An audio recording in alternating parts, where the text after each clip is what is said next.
ಒಂದೇ ಮನೆಯಲ್ಲಿ ಸದಾ ನೆಮ್ಮದಿ ಸುಖ ಶಾಂತಿ ಇದ್ದರೆ ಆ ಮನೆಯಲ್ಲಿ ಸಕಾರಾತ್ಮಕತೆ ತುಂಬ ತುಳುಕುತ್ತಿರುತ್ತೆ. ಆದರೆ ಅದೇ ಒಂದು ಮನೆಯಲ್ಲಿ ಕಾರಣವಿಲ್ಲದೆ ಪದೇ ಪದೇ ಜಗಳ, ಅಶಾಂತಿ, ದುಃಖವಿದೆ ಅಂದರೆ ಆ ಮನೆಯಲ್ಲಿ ನಕಾರಾತ್ಮಕ ಶಕ್ತಿ ಪ್ರಭಾವ ಹೆಚ್ಚಾಗಿದೆ ಎಂದರ್ಥ. ಹಾಗಾದರೆ ಮನೆಯಲ್ಲಿ ನಕಾರಾತ್ಮಕತೆ ಇದ್ದರೆ ಎಂಥ ಸೂಚನೆ ಸಿಗುತ್ತದೆ ಎಂದು ನಾವು ತಿಳಿದುಕೊಳ್ಳೋಣ. ಯಾವ ಮನೆಯಲ್ಲಿ ನಕಾರಾತ್ಮಕತೆ ಶಕ್ತಿ ಇರುತ್ತದೆಯೋ ಅಲ್ಲಿ ಪದೇ ಪದೇ ಜಗಳ ಆಗ್ತಾ ಇರುತ್ತೆ. ಆ ಮನೆ ಜನರ ಆರೋಗ್ಯ ಪದೇ ಪದೇ ಹದಗೆಡ್ತಾ ಇರುತ್ತೆ.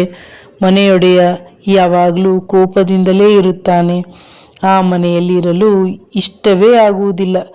ಎಲ್ಲಾದರೂ ಹೊರಗಡೆ ಹೋದರೆ ಮತ್ತು ಮನೆಗೆ ಹೋಗುವುದೇ ಬೇಡ, ಹೊರಗೆ ಇದ್ದು ಬಿಡೋಣ ಎನಿಸುತ್ತದೆ. ಮನೆಯಲ್ಲಿ ಪದೇ ಪದೇ ಜಗಳವಾಗುತ್ತದೆ. ಯಾವ ರೀತಿಯ ಜಗಳವೆಂದರೆ ಸಣ್ಣ ಪುಟ್ಟ ವಿಚಾರಕ್ಕೂ ಹೊಡೆದಾಡಿಕೊಳ್ಳುವಂತಹ ಜಗಳವಾಗುತ್ತದೆ. ಆ ಮನೆಯಲ್ಲಿ ಎಲ್ಲರೂ ಸದಾ ಸಿಟ್ಟಿನಿಂದ ಬೇಸರದಿಂದಲೇ ಇರುತ್ತಾರೆ. ಪ್ರತಿದಿನ ಕಲಹ, ಕಣ್ಣೀರಿಡುವ ಪರಿಸ್ಥಿತಿ ಬರುತ್ತದೆ. ಇದೆಲ್ಲ ನಕಾರಾತ್ಮಕ ಶಕ್ತಿ ನಿಮ್ಮ ಮನೆಯಲ್ಲಿದೆ ಎನ್ನುವ ಸೂಚನೆ. ಏಕೆಂದರೆ ಪ್ರೇತಗಳಿಗೆ ಕಲಹವೆಂದರೆ ಬಹು ಪ್ರೀತಿಯಂತೆ.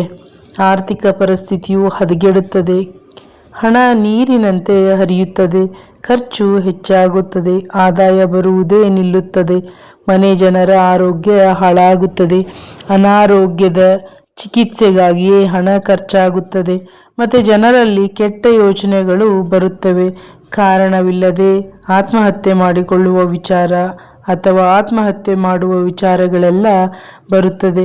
ಇವೆಲ್ಲ ನಕಾರಾತ್ಮಕ ಶಕ್ತಿ ಮನೆಯಲ್ಲಿರುವ ಸೂಚನೆಗಳು ಮತ್ತು ಇದು ಗಂಭೀರ ವಿಷಯವಾಗಿದೆ. ಹಾಗಾದರೆ ಇದಕ್ಕೆ ಪರಿಹಾರ ಏನು ಎಂದು ನಾವು ತಿಳಿಯೋಣ ಬನ್ನಿ. ನಮ್ಮ ಭಾರತ ಸಂಸ್ಕೃತಿಯಲ್ಲಿ ನಮ್ಮ ಪೂರ್ವಜರು ಸಾಕಷ್ಟು ಮುನ್ನೆಚ್ಚರಿಕೆ ವಹಿಸ್ತಿದ್ರು. ಯಾವುದೇ ಕೆಟ್ಟ ದೃಷ್ಟಿ ತಾಗದೆ ಇರುವ ಹಾಗೆ ನೋಡ್ಕೊಳ್ತಾ ಇದ್ರು. ಆದ್ದರಿಂದ ಅವರ ಜೀವನ ನೆಮ್ಮದಿಯಿಂದ ಕೂಡಿತ್ತು.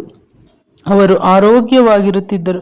ಹಾಗಾದರೆ ನಮ್ಮ ಪೂರ್ವಜರು ಅಜ್ಜಿ ಹೇಳುವ ಪ್ರಕಾರ ಮನೆಗೆ ಕೆಟ್ಟ ದೃಷ್ಟಿ ಬಿದ್ದಿದ್ದರೆ ಈ ವಿಧಾನ ಮಾಡಿ ನೋಡೋಣ. 2 ಒಣಮೆಣಸು, ಸ್ವಲ್ಪ ಕಲ್ಲುಪ್ಪು ಮತ್ತು ಸ್ವಲ್ಪ ಸಾಸಿವೆ ಬೀಜ ಹಿಡಿದುಕೊಂಡು ಮನೆಯ ಎಲ್ಲ ಕೋಣೆಯಲ್ಲಿ 3 ಸಲ ನಿವಾಳಿಸಿ ನಂತರ ಅವೆಲ್ಲವನ್ನು ಮನೆಯ ಆಚೆ ಸುಟ್ಟು ಬಿಡಿ. ದೃಷ್ಟಿ ನಿವಾರಣೆಯಾಗುತ್ತದೆ.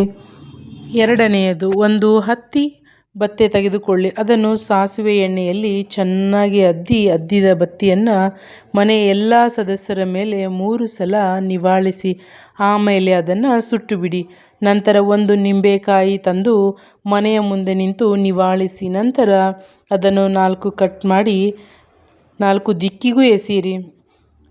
3ನೇಯದು, ಅಶೋಕ ಮರದ ಎಲೆಗಳನ್ನು ಒರಟಾಗಿ ಸುತ್ತಿ ಹಾರ ಮಾಡಿ ಮನೆಯ ಮುಖ್ಯ ದ್ವಾರಕ್ಕೆ ನೇತು ಹಾಕಿ.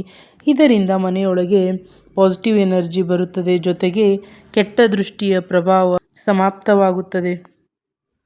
4ನೇಯದು, ನಿಮ್ಮ ಮನೆಯ ವಾಸ್ತು ಪರಿಶೀಲಿಸಿ. ಕೊನೆಯದಾಗಿ ದೇವರ ಮೇಲೆ ನಂಬಿಕೆ ಇರಲಿ. ಅವನು ಯಾವತ್ತೂ ನಿಮ್ಮನ್ನು ಕೈಬಿಡುವುದಿಲ್ಲ. ವರ್ಷಕ್ಕೆ ಒಮ್ಮೆ ಆದರೂ ನಿಮ್ಮ ಮನೆ ದೇವರು ಅಥವಾ ಯಾವುದಾದರೂ ಪುಣ್ಯ ಕ್ಷೇತ್ರಕ್ಕೆ ಹೋಗಿ ಆಶೀರ್ವಾದವನ್ನು ಪಡೆದುಕೊಳ್ಳಿ. ನಿಮ್ಮ ಮೇಲಿರುವ ಎಲ್ಲ ನೆಗೆಟಿವ್ ಎನರ್ಜಿ ಮಾಯವಾಗುತ್ತದೆ. ಮನಸ್ಸಿಗೆ ಶಾಂತಿ, ಸಮಾಧಾನ ಸಿಗುತ್ತೆ. ಈ ವಿಧಾನವನ್ನು ಖಂಡಿತವಾಗಿಯೂ ನಂಬಿಕೆಗೆ ಸಂಬಂಧಪಟ್ಟ ವಿಚಾರ.